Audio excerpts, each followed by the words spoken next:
सभी लोगों को जय माता दी। आज आपके लिए बहुत ही अच्छा जो उपाय लेकर आई हूँ मैं, वो उपाय मैंने बचपन में बड़े बड़े संत महात्माओं के श्री मुख से सुना था।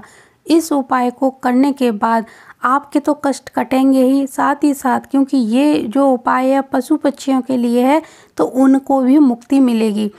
तो बहुत ही अच्छा उपाय है। अगर आप गाय के लिए या चिड़ियों के लिए या चींटियों के लिए या मछलियों के लिए दाना पानी अपने घर से निकालते हैं तो आप क्या करें, जब आप गाय के लिए रोटी बनाएं तो गाय की रोटी जब आप बना लें तो उसके ऊपर राम नाम अंकित करना है। आपने वैसे तो ये उपाय कई लोगों के ग्रुप में सुना होगा, पोस्ट वगैरह पे देखा होगा, पढ़ा भी होगा आपने मुझे लगता है, लेकिन आपने कभी किया नहीं होगा। तो आप ये जो तरीका है इसको करके देखिए। गाय के लिए जो रोटी बनाते हैं उस रोटी पर राम नाम अंकित करना है। राम नाम जितना ज़्यादा आप लिख सकते हो उतना लिखिए, छोटा या बड़ा कैसा भी राम राम राम राम आपको लिखना है। लिखते जाना है, लिखते जाइए पूरे श्रद्धा भावना के साथ। ऐसे लिखिए कि आपने जो राम नाम लिखा है और ये रोटी जिसके पेट में भी जाएगी उसकी जितनी भी ब्लेसिंग है वो सब आपको मिलने वाली है, उनका आशीर्वाद आपको मिलने वाला है। और इस रोटी के द्वारा आपके सारे कष्ट दूर हो रहे हैं। पूरी श्रद्धा भावना के साथ एक रोटी बनाइए। अगर राम नाम लिखने का काम बच्चों को आप देते हैं तो बहुत ही अच्छा रहेगा। इससे बच्चों के भी बहुत सारे व्यवहार में बदलाव आना शुरू हो जाएंगे। इस तरह की रोटी आप पक्षियों के लिए बनाइए, गाय के लिए बनाइए, किसी के लिए भी बनाइए। आप चाहो तो मछलियों के लिए अगर जो रोटियां वो गोलियां बनाते हैं उसी तरह की जो आटे की गोली में थोड़ा सा उड़द की दाल का पाउडर मिलाना है, फिर एक रोटी बनानी है और उस रोटी पर भी इसी तरह राम नाम लिख देना है।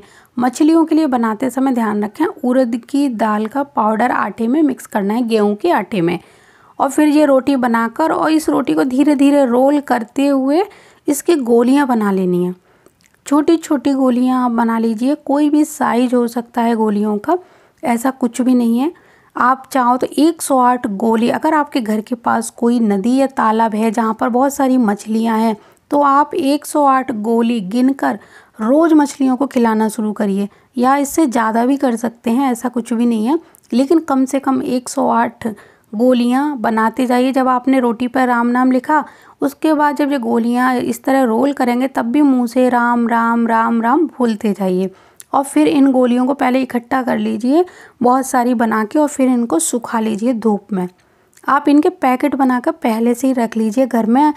अगर नदी तालाब पास में है तब तो आप कभी भी डाल सकते हैं, लेकिन अगर कोई नदी या तालाब घर के पास नहीं है, बहुत दूर है, और आप 2-4 महीने में कभी कभी ऐसी जगहों पर जाते हैं तो आप इन गोलियों को धूप में अच्छे से सुखा लीजिए। बहुत ही अच्छे से इनको धूप लगा लीजिए और इनको एयर टाइट किसी पैकेट में भर के रख दीजिए। और जब भी आप सफ़र पे जाएं तो इस पैकेट को ज़रूर लेके जाइए।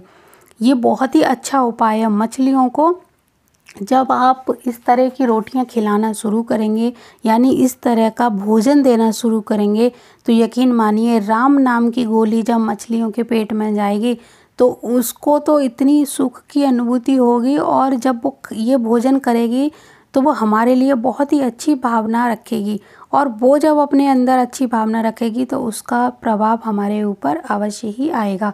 ये उपाय केवल वही लोग करें जो मछलियाँ नहीं खाते हैं। मछली खाने वाले ये उपाय ना करें। आपको शायद मेरी बात बुरी लग सकती है, लेकिन ये उपाय केवल उन्हीं लोगों के लिए है।